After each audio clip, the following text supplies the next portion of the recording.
Bem, pessoal, então agora nós vamos tratar da petição inicial e do depósito na ação de consignação em pagamento, fundada na recusa do credor em receber o crédito.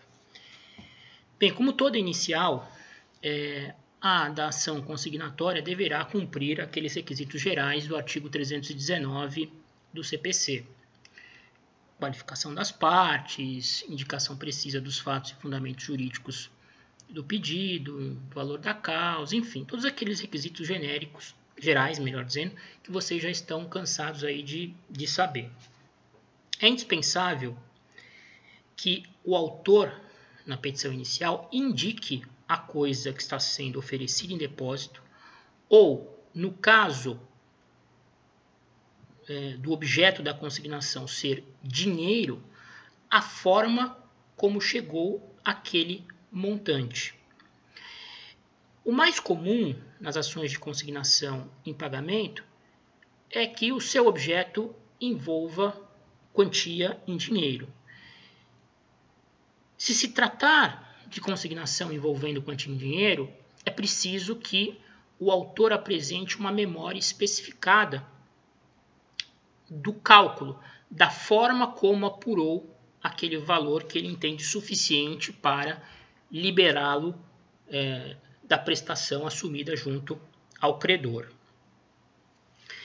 Uma vez oferecida, distribuída a inicial, o juiz determinará que o autor providencie o depósito da coisa ou do dinheiro objeto da consignação em 5 dias.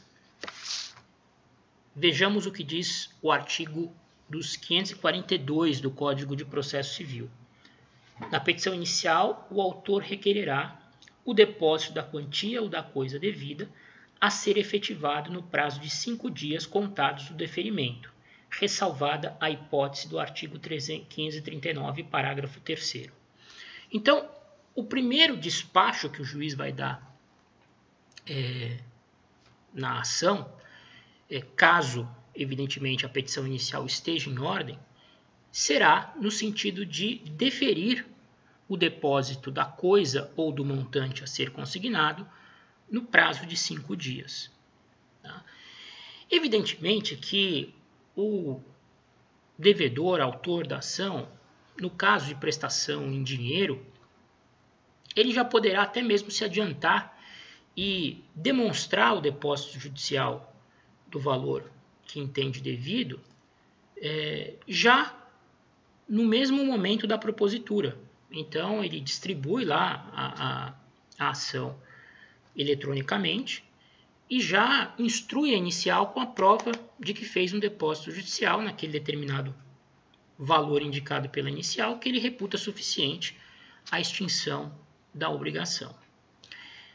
Caso não tenha providenciado esse depósito já prévio, ele deve observar esses 5 dias determinados pelo juiz e cumprir a obrigação e efetivar o depósito do dinheiro numa conta judicial. Se o bem objeto da consignação não for dinheiro, for um bem móvel ou chaves de um imóvel, o depósito deverá ser realizado junto à serventia do juízo para onde a ação foi distribuída. Então, ele deve procurar o cartório, por exemplo, da primeira cível, e requerer que os serventuários da justiça recebam e lavrem um termo de depósito daquela coisa móvel ou das chaves representando um imóvel que está sendo colocado à disposição do credor. Se o depósito não for efetuado dentro desses 5 dias mencionados aí pelo inciso 1 do artigo 542 do CPC. Bem, o parágrafo único diz que, não realizado o depósito no prazo do inciso 1, o processo será extinto sem resolução do mérito. Acontece que a jurisprudência que se estabeleceu sob a égide do Código de 73, do CPC anterior, que vigorou até 2015 sempre foi no sentido de ser possível o depósito extemporâneo, ou seja, feito fora do prazo. Depósito feito fora desse prazo de 5 dias, que também era previsto no regime anterior do CPC, não implicava a imediata extinção do processo sem resolução do mérito. Agora a lei é clara, a lei diz que não efetuado o depósito nesse prazo, o juiz deve extinguir o processo sem resolução do mérito. Acontece que a jurisprudência, que já havia se orientado naquele sentido de ser possível o depósito feito fora do prazo de 5 dias, continua firme nesse sentido. E agora, invocando um dispositivo do próprio CPC atual, que tornaria esse prazo de 5 dias impróprio. Que dispositivo é esse? O artigo 317 do CPC, que diz que antes de proferir decisão sem resolução do mérito, isso em qualquer processo, o juiz sempre deve conceder à parte oportunidade para, se possível, corrigir o vício. Então, a jurisprudência, com base nesse artigo 317 do novo CPC, tem entendido que esse prazo de 5 dias, uma vez superado, não autoriza ao juiz a prolação de uma sentença terminativa de extinção do processo sem resolução do mérito. Antes de determinar a extinção, o juiz deve garantir à parte a oportunidade de corrigir o vício e promover, no caso, o depósito que foi omitido. Aí fica a critério de vocês escolherem qual é a melhor solução. O que tem prevalecido na jurisprudência é a aplicação do artigo 317, com o juiz deferindo uma nova oportunidade para que o autor corrija, o vício e evite que a ação seja extinta sem resolução do mérito pela ausência do depósito.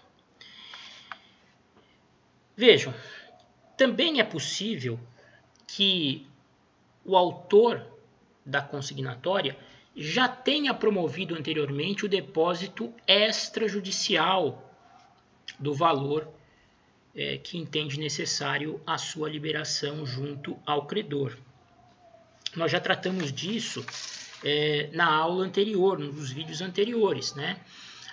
Vocês viram que é possível, no caso de prestação em dinheiro, a chamada consignação extrajudicial, né? Que é regulamentada pelo artigo 1539 do CPC. 1539, parágrafo 1º, 2º, 3º e 4º. Eu vou relembrá-los aqui e fazer alguns comentários que se interrelacionam com a questão da inicial. Tratando-se de obrigação em dinheiro, parágrafo 1º do 1539, poderá o valor ser depositado em estabelecimento bancário oficial onde houver, situado no lugar do pagamento, cientificando-se o credor por carta com aviso de recebimento assinado o prazo de 10 dias para manifestação de recusa. Então, o que faz o devedor interessado na consignação extrajudicial?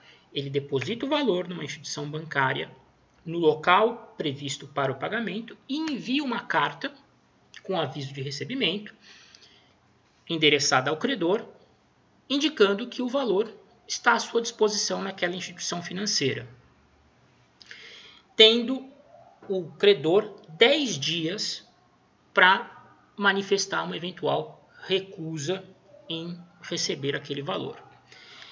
Se decorrer esse prazo de 10 dias, o parágrafo 2º diz que considerar-se-á o devedor liberado da obrigação, ficando à disposição do credor a quantia depositada. Então, vejam, se o credor recebe a cartinha dizendo que tem lá o valor à disposição dele, e no prazo de 10 dias, contados do retorno do aviso de recebimento, ele não manifesta qualquer recusa no recebimento, o devedor fica automaticamente liberado da obrigação. Agora, se ocorrer a recusa, se nesses 10 dias subsequentes ao retorno do aviso de recebimento, o credor manifestar a sua recusa em receber os valores,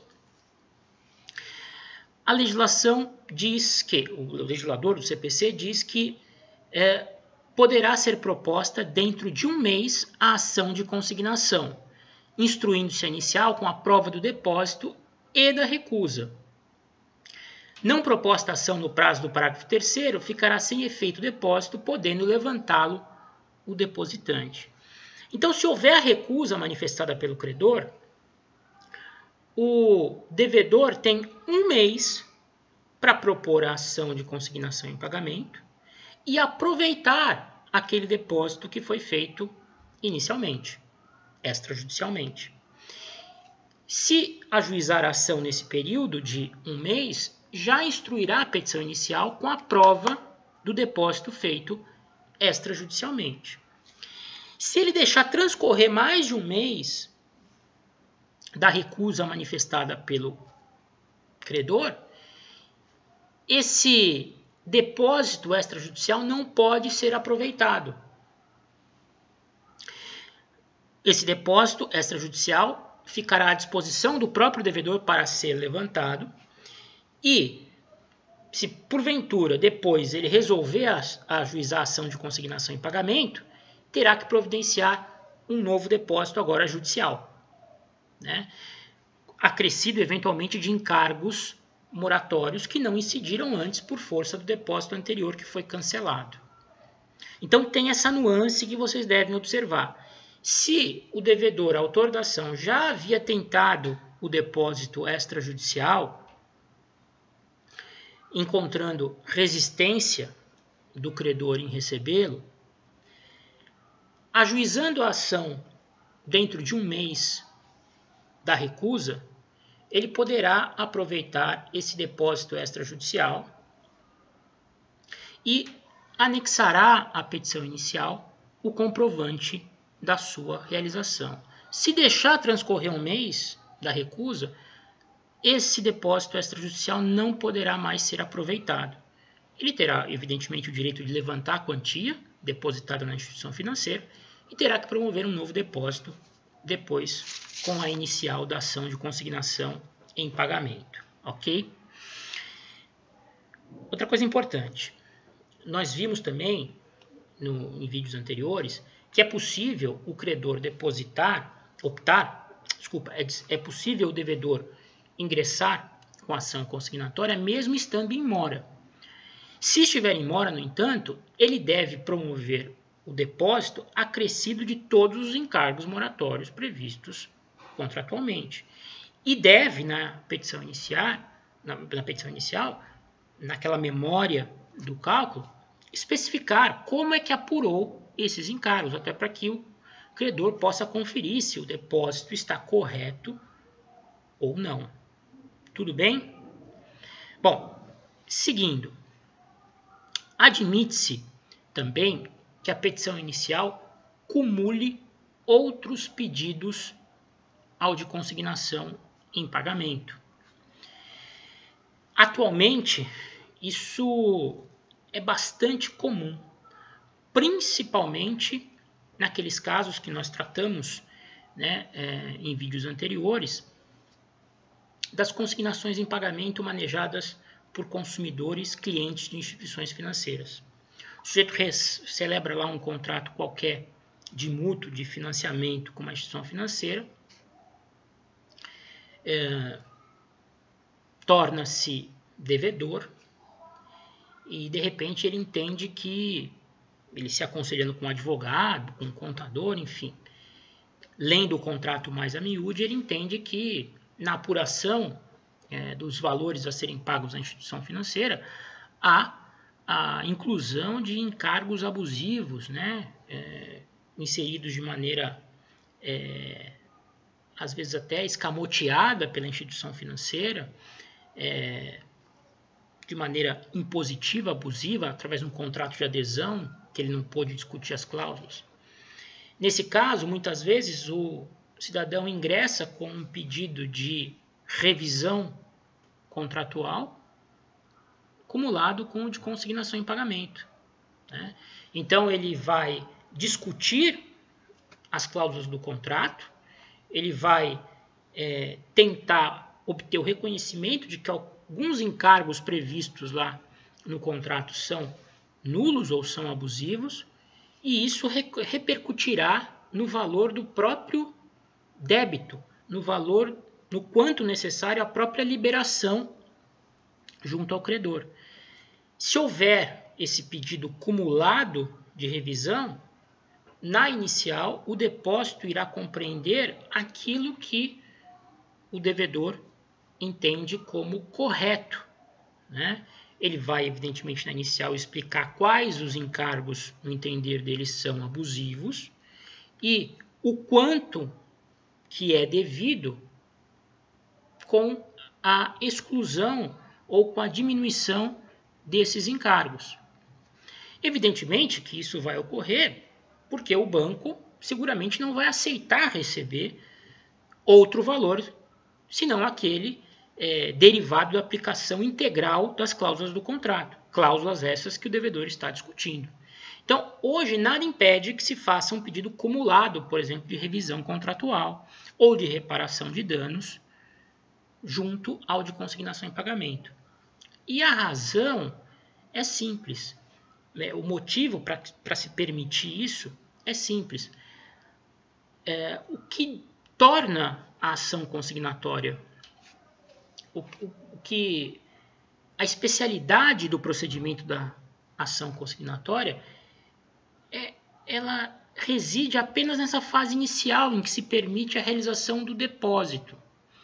Porque depois a ação acaba seguindo o rito comum, né? A especialidade está em se permitir ao devedor que quer se ver liberado de uma prestação, a oportunidade de depositar inicialmente o seu valor em juízo, ou depositar a coisa em juízo. Depois dessa fase inicial, depois dessa formalidade inicial do depósito, a ação acaba seguindo o rito comum. E assim se admite que se façam outros pedidos em conjunto. Normalmente, a maior parte das ações que nós vemos hoje acabam incluindo pedidos de revisão do contrato, né? Dificilmente a gente encontra hoje em dia uma consignação puro sangue, né?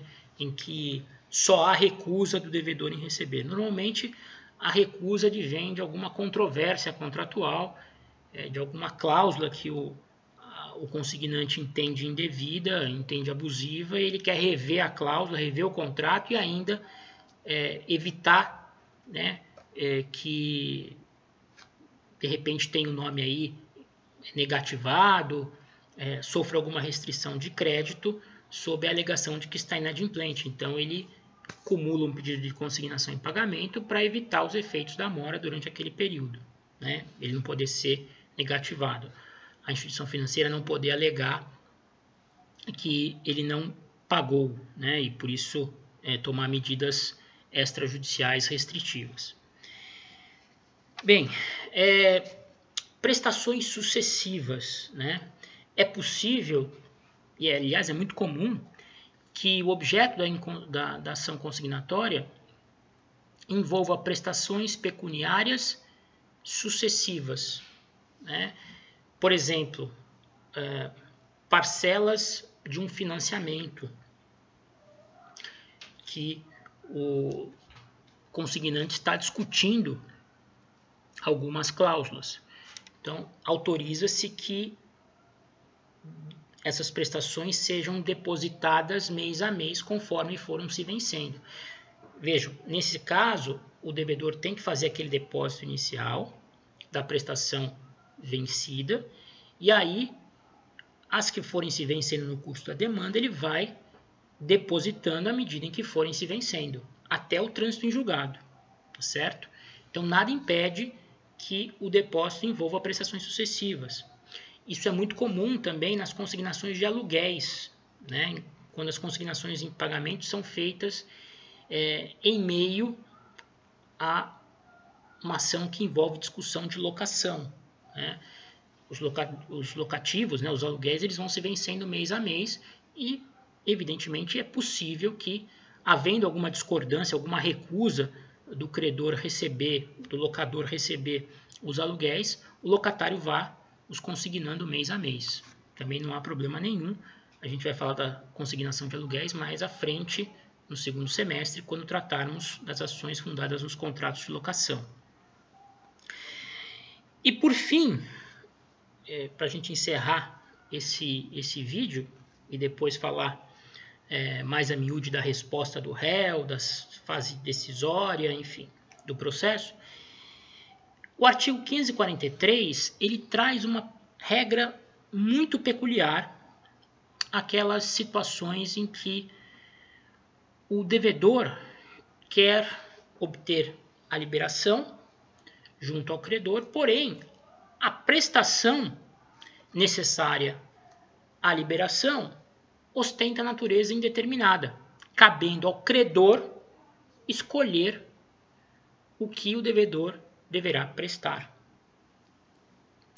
Então, vocês sabem aquelas obrigações de natureza alternativa, vocês estudaram isso no segundo ano, em princípio, sempre cabe ao devedor escolher qual prestação irá oferecer para obter a sua liberação junto ao credor. Mas existem situações em que o contrato celebrado entre as partes prevê de modo diverso, que a escolha cabe ao credor. Cabendo a escolha ao credor, o devedor que quer se liberar não tem como se desvencilhar do vínculo obrigacional através da consignação, promovendo o depósito de algo que ele não sabe do que se trata. Então aqui nós temos uma peculiaridade no procedimento. O que diz o artigo 543? Se o objeto da prestação for coisa indeterminada e a escolha couber ao credor, será este citado para exercer o direito dentro de 5 dias, se outro prazo não constar da lei ou do contrato, ou para aceitar que o devedor o faça, devendo o juiz, ao despachar a petição inicial, fixar lugar, dia e hora em que se fará a entrega sob pena de depósito. Então aqui, se a escolha couber ao credor, ele será citado para escolher no prazo de 5 dias ou outro que esteja previsto no contrato ou na lei que regulamentar aquele tema específico. Geralmente no contrato. Se o contrato prever 10 dias para a escolha vai ser, deverá ser feita nesse prazo previsto contratualmente. Se o contrato não prever prazo para a escolha, aplica-se o prazo de 5 dias do CPC ou algum prazo especial que esteja em alguma lei especial. Normalmente, o prazo de 5 dias do CPC. Se o credor não promover essa escolha nos 5 dias subsequentes, o devedor estará autorizado a fazê-la e, com isso, se liberar do vínculo obrigacional, depositando entre as prestações possíveis aquela que melhor atender os seus interesses. Tá bom? Então, nós temos essa peculiaridade tratando-se de prestação de coisa indeterminada quando a escolha couber ao credor e não ao próprio devedor. Certo? Então, com isso, nós encerramos aí essa parte que analisa a petição inicial e o depósito nas ações de consignação e pagamento.